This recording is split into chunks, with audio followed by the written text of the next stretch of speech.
welcome back to the channel, and today a quick review for this. This is Wrath by John Gwynne. This is book 4 in The Faithful and the Fallen, and the final part of this series of books basically. It is a fairly chunky book. They range in page count depending on which side of the pond you are, or if it's hardback or paperback, but they're around about 700 pages or about 220,000 words by my rough word count. So that sounds fairly intimidating, but John Gwynne's prose is extremely fast reading. So don't be put off by the size of these books. The prose is very snappy, it's very modern, and this is a book full of action. In fact, I'm going to put my neck out there and say this might be the most action-packed fantasy book I've ever read.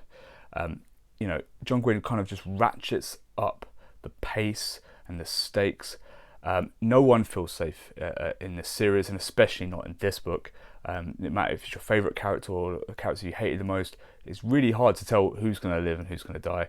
In fact, as it ratchets up that pressure throughout the book, characters are getting killed off at a rate that would make George R.R. Martin blush. It's quite extreme, and it is a fitting closure to the series in that way. It kind of leaves a lot of closes a lot of the character lines. It closes some of the big plot points, but it leaves enough narrative threads in there to kind of keep you thinking after you put the book down.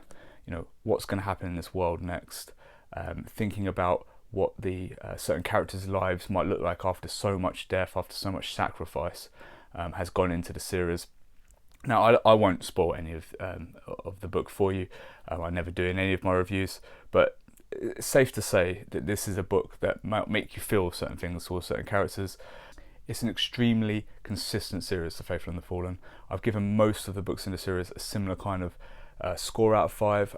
Valor may be the weakest book in the 4 for me, but other than that, the other 3 books are very hard to split. And once again, I think I'm going to give this a 4.6 out of 5.